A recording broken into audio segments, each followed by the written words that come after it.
తెలంగాణ ముఖ్యమంత్రి రేవంత్ రెడ్డి ఢిల్లీకి వెళ్లారు. తన పర్యటనలో భాగంగా ఇవాళ ప్రధాని మోడీతో భేటీ అవుతారు. బీసీ రిజర్వేషన్లపై ప్రధానితో ఆయన చర్చిస్తారు. ప్రధానితో పాటు పలువురు కేంద్ర మంత్రులను రేవంత్ కలవనున్నారు. రాష్ట్రానికి రావాల్సిన నిధులు, అభివృద్ది పనులపై వారితో చర్చించనున్నారు. ఢిల్లీ పర్యటనలో కాంగ్రెస్ పెద్దలను కూడా రేవంత్ కలవనున్నారు. రాష్ట్ర మంత్రివర్గ విస్తరణ, రాష్ట్రంలోని రాజకీయ పరిస్థితులపై పార్టీ పెద్దలతో చర్చించే అవకాశం ఉంది.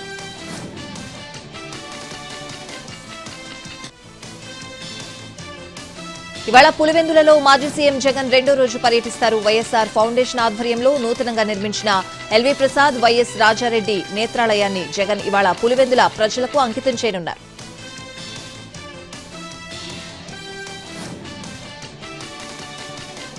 నేడు మహాశివరాత్రి పర్వదినం. దాంతో శివాలయాలన్నీ ముస్తాబయ్యాయి. ఉదయం నుంచే భక్తులు ఆలయాలకు పోటెత్తారు. శివుడికి ప్రత్యేక పూజలు చేస్తున్నారు. ఓం నమ శివాయ అంటూ దేవాలయాలు మార్మోగిపోతున్నాయి.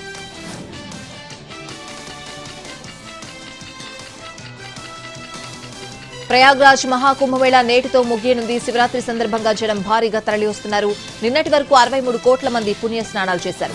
చివరి రోజు భక్తుల రద్దీ మరింతగా ఉండనుంది. మహాశివరాత్రి కోసం ఇప్పటికే ప్రత్యేక ఏర్పాట్లు చేశారు. ప్రయాగ్రాజ్ లో మహాశివరాత్రి చివరి అమృత స్నానం కోసం భక్తులు శ్రీరాముని తపస్సు స్థలమైన చిత్రకూట్ నగరానికి పెద్ద సంఖ్యలో చేరుకుంటున్నారు. దీంతో చిత్రకూట్ జిల్లా యంత్రాంగం కూడా అన్ని సన్నాహాలు చేసింది.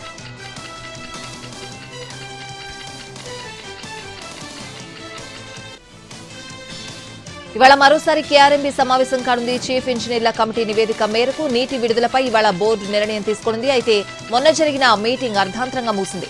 దాంతో ఇరు రాష్ట్రాల ఇంజనీర్లు సమావేశం కావాలని, తుది నిర్ణయం తీసుకోవాలని బోర్డు సూచించింది. ఇవాళ కృష్ణానదిలో నీటి వాటా తేల్చే అవకాశం ఉంది.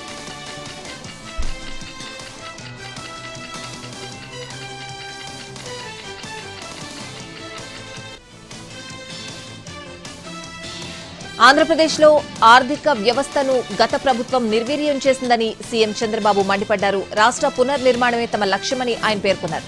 డబుల్ ఇంజిన్ సర్కార్తోనే అభివృద్ది జరుగుతోందని ఆయన స్పష్టం చేశారు. ఏపీకి కేంద్రం అన్ని విధాలా సాయం చేస్తోందన్నారు. కేంద్రమే సాయం చేసి ఉండకపోతే మనకు మరిన్ని ఇబ్బందులు వచ్చి ఉండేవన్నారు.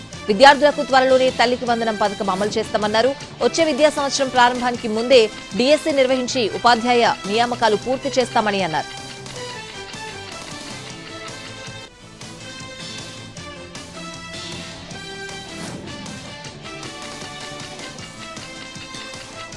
ఏపీ అసెంబ్లీలో డిప్యూటీ సీఎం పవన్ కీలక వ్యాఖ్యలు చేశారు. రూల్స్ పాటించాల్సిన వాళ్లం రూల్స్ అతిక్రమిస్తే ఎలా అని ప్రశ్నించారు.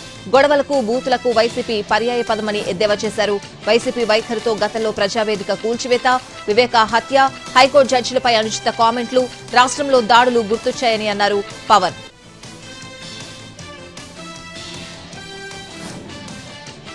గవర్నర్ ప్రసంగానికి ధన్యవాదాలు తెలిపే తీర్మానంపై ఏపీ శాసనమండలిలో వాడివేడి చర్చ జరిగింది. 4 లక్షల మందికి ఉద్యోగాలు కల్పించామని ముందే ఎలా చెప్పారని వైసీపీ సభ్యులు ప్రశ్నించారు.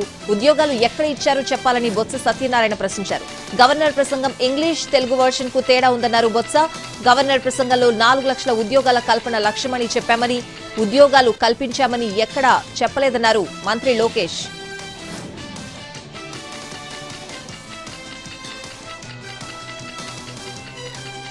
పదేళ్లలో తెలంగాణను $1 ట్రిలియన్ ఎకానమీగా తీర్చిదిద్దాలని లక్ష్యంగా పెట్టుకున్నామని అన్నారు సీఎం రేవంత్ రెడ్డి. హైదరాబాద్ హెచ్ఐసిసిలో జరిగిన బయో ఏషియా సదస్సులో ఆయన పాల్గొన్నారు. హైదరాబాద్ లో ఫ్యూచర్ సిటీ, ఏఐ సిటీ పేరుతో భారీ ప్రాజెక్టులను చేపట్టనున్నట్లు చెప్పారు. దేశంలో ఎలక్ట్రిక్ వాహనాల రాజధానిగా హైదరాబాద్ అవతరించిందని అన్నారు సీఎం.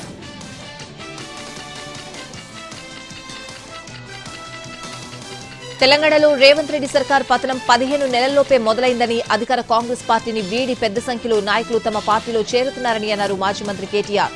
ఎస్ఎల్బీసీ టన్నెల్ ఘటనపై జ్యుడిషియల్ విచారణ జరిపించాలని డిమాండ్ చేశారు.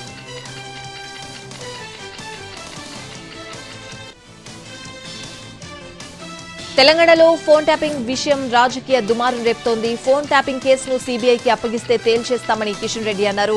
రేవంత్ రెడ్డి ముఖ్యమంత్రి అయ్యాకనే నిందితులుగా ఉన్నవారు విదేశాలకు వెళ్లారని గుర్తు చేశారు. ఇది ప్రభుత్వం ఫెయిల్యూర్ అన్నారు.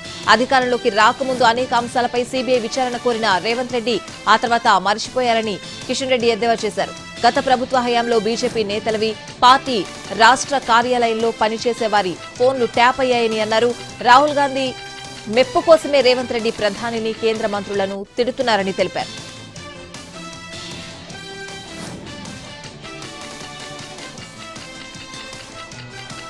కేసీఆర్ నిజస్వరూపం బయటపడడానికి 9 ఏళ్లు పడితే రేవంత్ రెడ్డి నిజస్వరూపం 9 నెలల్లోనే బయటపడిందని అన్నారు బీజేపీ ఎంపీ ఈటెల రాజేందర్. తెలంగాణ ప్రజలు అన్ని పార్టీల చరిత్రను కళ్లారా చూశారని చెప్పారు. అందుకే బీజేపీ ప్రభుత్వం రావాలని ప్రజలు కోరుకుంటున్నారని చెప్పారు.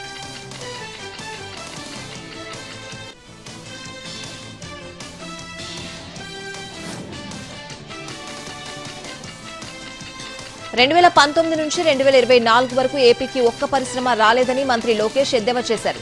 5 ఏళ్లలో ఏపీకి వైసీపీకి చేసిందేమీ లేదన్నారు. కేంద్రం మెడలు వంచి ఏపీకి స్పెషల్ స్టేటస్ తెస్తామన్నారు. ఏమైందని ప్రశ్నించారు.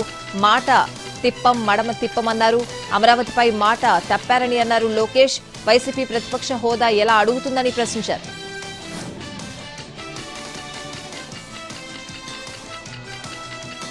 ఎస్ఎల్బీసీ టన్నెల్లో రెస్క్యూ ఆపరేషన్ కొనసాగుతోంది. టన్నెల్ లోపల ప్రమాదం జరిగిన ప్రదేశానికి కిలోమీటర్ దూరం వరకు ర్యాట్ మైనర్స్ చేరుకున్నారు. అక్కడ పేరుకుపోయిన మట్టి బురదను క్లీన్ చేసే పనిలో నిమగ్నమయ్యారు. ముందుకు వెళ్లే పరిస్థితి లేక రెస్క్యూ టీం ఇబ్బంది పడుతోంది. అయినప్పటికీ సాహసం చేస్తోంది. కార్మికులను పేరు పెట్టి పిలుస్తూ వారి రియాక్షన్ కోసం ప్రయత్నాలు చేస్తున్నారు.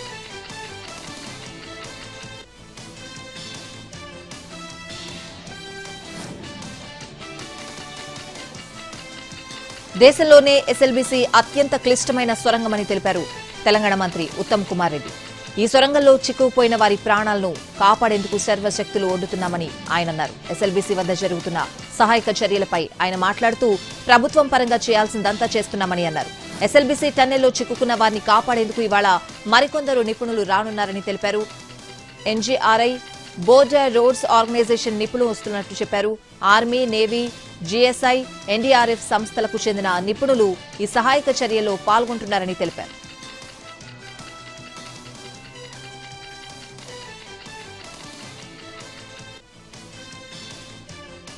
ఒంగోలులో వైసీపీకి మరోసారి భారీ షాక్ తగిలింది. ఆ పార్టీకి చెందిన 20 మంది కార్పొరేటర్లు జనసేనలోకి జంప్ అయ్యారు. మాజీ మంత్రి బాలినేని శ్రీనివాసరెడ్డి ఆధ్వర్యంలో డిప్యూటీ సీఎం సమక్షంలో జనసేనలో చేరారు. వారికి పవన్ కళ్యాణ్ కండువాలు కప్పి సాదరంగా పార్టీలోకి ఆహ్వానించారు. జనసేన అధ్యక్షుడు ఓకే అంటే తన తరపున చాలా మంది పార్టీలో చేరేందుకు సిద్ధంగా ఉన్నారన్నారు బాలినేని.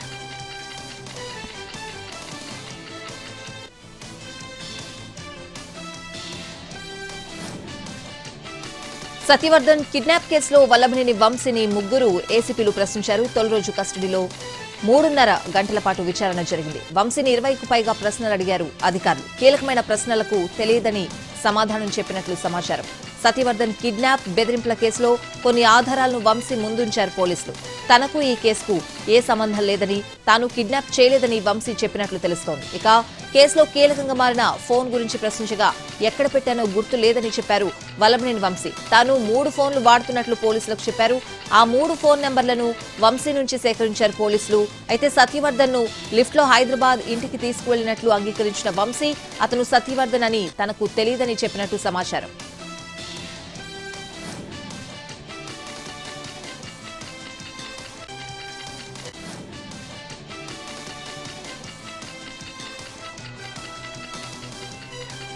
ఏపీ డీజీపీపై హైకోర్టు ఆగ్రహం వ్యక్తం చేసింది. Social media activist Bosa Ramana habeas corpus పిటిషన్పై విచారణలో భాగంగా పోలీసుల తీరును తప్పుబట్టింది.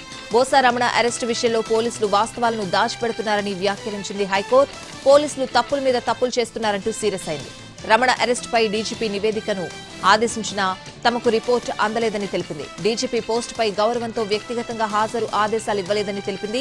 రాతపూర్వకంగా ఆదేశాలు ఇస్తేనే నివేదిక పంపుతామంటే ఆ పనే చేస్తామని వ్యాఖ్యానించింది court.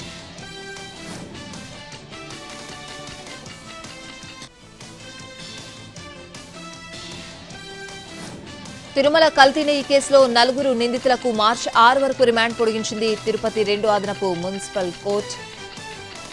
Bhole Baba organic dairy director Komil Jain, Vaishnavi dairy CEO Apoorva చావ్దాలు విచారణకు సహకరించలేదని కోర్టుకు తెలిపింది సిట్. వారిని మరోసారి కస్టడీకి ఇవ్వాలన్న సిట్ పిటిషన్పై ప్రాసిక్యూషన్ వాదనలు వినిపించింది. ఈ పిటిషన్పై వాదనలు వినిపించడానికి డిఫెన్స్ లాయర్లు సమయం కోరారు. దాంతో కస్టడీ పిటిషన్ను రేపటికి వాయిదా వేసింది కోర్టు.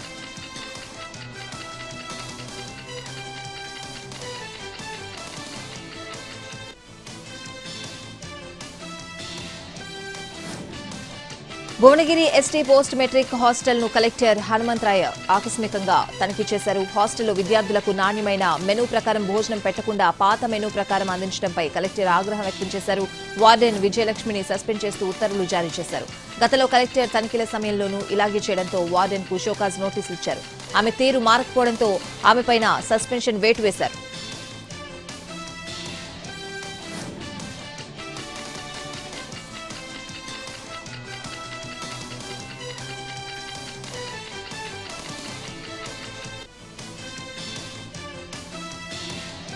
నిర్మల్ జిల్లా బైంసా ఎక్సైజ్ కార్యాలయంపై ఏసీబీ అధికారులు దాడులు చేశారు. బైంసా మండలం కామోల్ గ్రామానికి చెందిన సుభాష్ గౌడ్ అనే కల్లు వ్యాపారి వద్ద 10,000 లంచం తీసుకుంటూ ఎక్సైజ్ ఎస్ఐ నిర్మలతో పాటు కానిస్టేబుల్ సుజాత రెడ్ హ్యాండెడ్ గా ఏసీబీ అధికారులు పట్టుకున్నారు.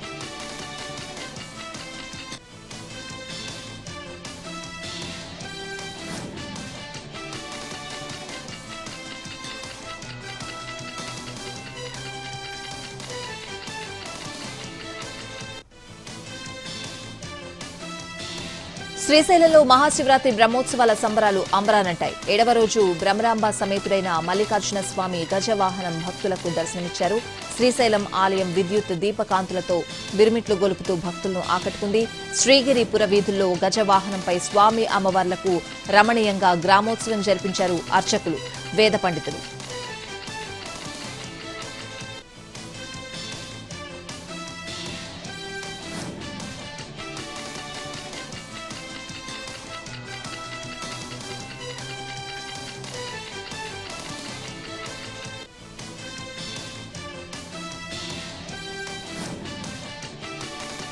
మహాశివరాత్రి సందర్భంగా శ్రీశైలంలో వైభవంగా బ్రహ్మోత్సవాలు జరుగుతున్నాయి. ఆలయానికి భారీగా భక్తులు తరలివచ్చారు. రాష్ట్రంలోని వివిధ ప్రాంతాల నుంచి భక్తులు, స్వాములు కాలినడకన శ్రీశైలం చేరుకున్నారు. శివరాత్రి సందర్భంగా స్వామి అమ్మవార్లను దర్శించుకోనున్నారు.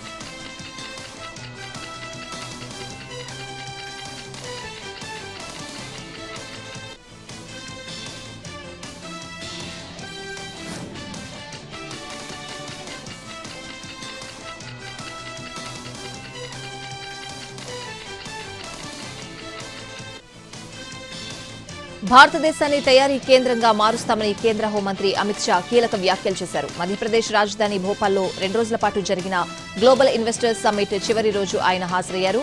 ఒకప్పుడు మధ్యప్రదేశ్ను అనారోగ్య రాష్ట్రాలలో ఒకటిగా లెక్కించారన్న ఆయన ఇప్పుడు విద్యుత్, రోడ్లు, నీటి పరంగా ఎంపీ ఎంతో అభివృద్ధి చెందిందన్నారు. దీంతో పాటు రాష్ట్రంలో గనులు, ఖనిజాలు కూడా సమృద్ధిగా ఉన్నాయన్నారు. గత 20 ఏళ్లలో 5 లక్షల కిలోమీటర్ల రోడ్లు నిర్మించబడ్డాయని, రాష్ట్రం 25% పత్తిని కూడా ఉత్పత్తి చేస్తోందని అన్నారు. దీంతో మధ్యప్రదేశ్ దేశానికి పత్తి రాజధానిగా మారిందని అన్నారు.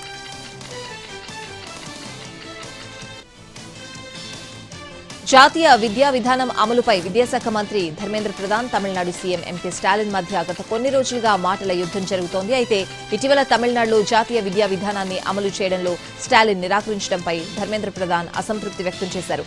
అదే సమయంలో కేంద్ర ప్రభుత్వం రాష్ట్రంలో బలవంతంగా దీనిని అమలు చేస్తోందని స్టాలిన్ ఆరోపించారు. రాష్ట్రం హిందీని తమపై రుద్దుతోందని వ్యాఖ్యానించగా ఈ ఆరోపణను కేంద్ర ప్రభుత్వం తోసిపుచ్చింది. ఈ వివాదం నేపథ్యంలో తమిళనాడు ముఖ్యమంత్రి ఎంకే స్టాలిన్ మరో కీలక ప్రకటన చేశారు. తమ రాష్ట్రం మరో భాషా యుద్ధానికి సిద్ధంగా ఉందన్నారు.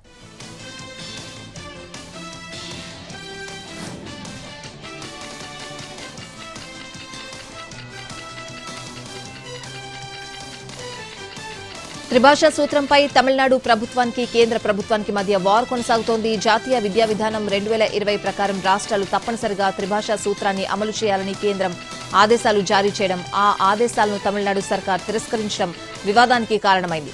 అయితే తమిళనాడు సర్కార్ వాదనను కేంద్రం ఖండిస్తోంది. ఈ నేపథ్యంలో తమిళనాడుకు చెందిన నటి, బీజేపీ నాయకురాలు రంజనా నచియార్ ఆ పార్టీ ప్రాథమిక సభ్యత్వానికి రాజీనామా చేశారు.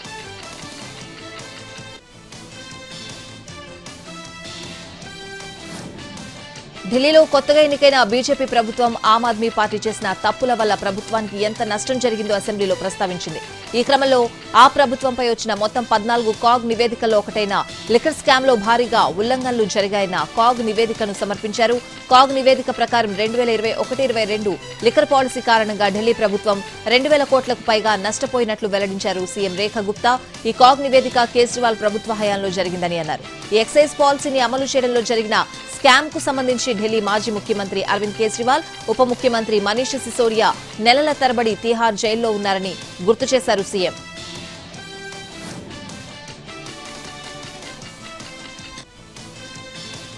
ఆమ్ ఆద్మీ పార్టీ ప్రభుత్వం తీసుకొచ్చిన కొత్త మద్యం పాలసీ పారదర్శకంగా ఉందని కాగ్ రిపోర్టు చెప్తోందన్నారు మాజీ సీఎం అతిషి. కొత్త ఎక్సైజ్ పాలసీ అమలు కాకుండా ఆపిన లెఫ్టినెంట్ గవర్నర్, సీబీఐ, ఎన్ఫోర్స్మెంట్ డైరెక్టరేట్లపై కాగ్ రిపోర్ట్ ఆధారంగా దర్యాప్తు జరపాలని అతిషి డిమాండ్ చేశారు.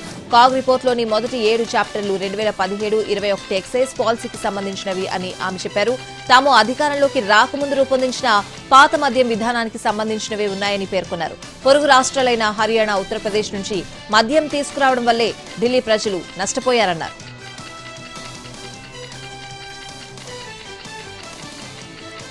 1984లో ఢిల్లీలో జరిగిన సిక్కు వ్యతిరేక అల్లర్ల కేసులో దోషిగా తేలిన కాంగ్రెస్ మాజీ ఎంపీ సజ్జన్ కుమార్ కు జీవిత ఖైదు పడింది. అల్లర్ల సమయంలో సరస్వతి విహార్ ప్రాంతంలో జశ్వంత్ సింగ్, ఆయన కుమారుడు తరుణ్ దీప్ సింగ్ ను హతమార్చారన్న కేసులో ఆయనను ఇటీవల దోషిగా తేల్చిన కోర్టు శిక్షను ఖరారు చేసింది.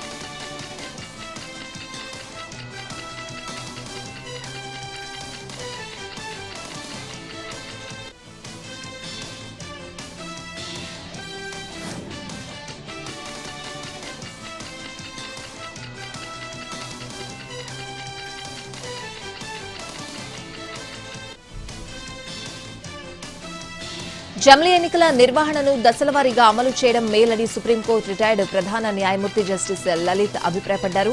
ఒకే దేశం ఒకే ఎన్నిక కోసం పార్లమెంట్లో ప్రవేశపెట్టిన 2 బిల్లుల అధ్యయనానికి ఏర్పాటు చేసిన సంయుక్త పార్లమెంటరీ కమిటీ ఎదుట ఆయనతో సహా కొందరు న్యాయ నిపుణులు హాజరయ్యారు. ఒకేసారి ఎన్నికలన్నీ జరపాలనే ఆలోచన సిద్ధాంతపరంగా మంచిదైనా అది సజావుగా అమలయ్యేందుకు అనేక అంశాలను పరిష్కరించాల్సి ఉంటుందని జస్టిస్ లలిత్ చెప్పారు.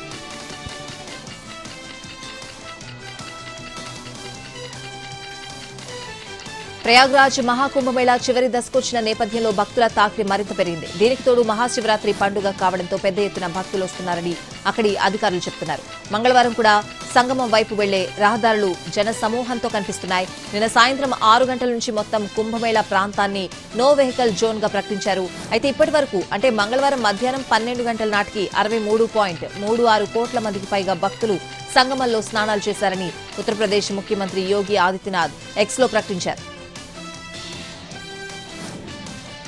ఉత్తరప్రదేశ్లోని ప్రయాగ్రాజ్లో అత్యంత వైభవపేతంగా కొనసాగుతున్న కుంభమేళా తుది దశకు చేరింది. నేటితో ముగియనున్న ఆధ్యాత్మిక వేడుకకు దేశ విదేశాల నుంచి కోట్లాది మంది తరలివచ్చి పవిత్ర స్నానాలు ఆచరిస్తున్నారు. ఇటీవల కొందరు తమ కుటుంబ సభ్యుల ఫోటోలను పవిత్ర సంగమంలో ముంచగా మరికొందరు తమ వారి పేర్లను చెప్తూ పుణ్యస్నానాలు చేయిస్తున్నారు. తాజాగా ఓ మహిళ చేసిన అసాధారణ చర్యకు సంబంధించిన వీడియో వైరల్ అయింది. మహాకుంభమేళాకు వెళ్లిన ఓ మహిళ అక్కడి నుంచి తన భర్తకు వీడియో కాల్ చేసింది. ఆ తర్వాత ఫోన్ను పలుమార్లు నీటిలో ముంచి తీస్తున్న దృశ్యాలు ఈ వీడియోలో రికార్డయ్యాయి. తద్వారా తన భర్తకు పవిత్ర సంగమంలో పుణ్యస్నానం ఆచరించిన అనుభవాన్ని మిగిల్చేందుకు ప్రయత్నించిన ఆ మహిళ ఆలోచన పట్ల నెటిజన్లు కామెంట్లు పెడుతున్నారు.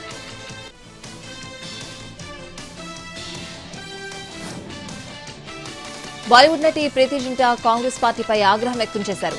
నటి ప్రీతి జింటా తన సోషల్ మీడియా ఖాతాలను బీజేపీకి అప్పగించినందుకు న్యూ ఇండియా కోఆపరేటివ్ బ్యాంక్లో ఆమె తీసుకున్న 18 కోట్ల రుణం మాఫీ అయిందని ఆరోపిస్తూ కేరళ కాంగ్రెస్ పార్టీ ఎక్స్లో పోస్ట్ పెట్టింది. గత వారం ఆ బ్యాంకును మూసేయడంతో డిపాజిటర్లు రోడ్డున పడ్డారని ఆరోపించింది. ఈ పోస్టుపై ప్రీతి జింటా స్పందిస్తూ తాను సామాజిక మాధ్యమ ఖాతాలు సొంతంగానే నిర్వహించుకుంటానని, ఎవరికి ఇవ్వలేదని, ఇలా తప్పుడు ప్రచారం చేయడం సిగ్గుచేటని ఆగ్రహం వ్యక్తం చేశారు. 10 ఏళ్ల కిందటే బ్యాంక్ నుంచి తాను తీసుకున్న రుణాన్ని తీర్చేశానని స్పష్టం చేశారు. జమ్మూ కశ్మీర్లోని ప్రముఖ పర్యాటక ప్రాంతం గుల్మార్గ్లో వాతావరణం ఒక్కసారిగా మారిపోయింది. మధ్యాహ్నం బానుడి భగభగలతో మెరిసిన ప్రాంతం సాయంత్రానికి చల్లబడింది. ఒక్కసారిగా మంచు వర్షం మొదలై వాతావరణాన్ని ఆహ్లాదకరంగా మార్చింది. గుల్మార్గ్ పరిసరాలని తెల్లటి మంచు దుప్పటి కప్పుకుని చల్లగా మారాయి. చాలా రోజులుగా డ్రైగా ఉన్న గుల్మార్గ్ వాతావరణం ఒక్కసారిగా చల్లబడడంతో పర్యాటకులు ఎంజాయ్ చేస్తున్నారు. వింటర్ వండర్లాండ్లా మారిన పరిసరాలు వారికి కనువిందు చేస్తున్నాయి.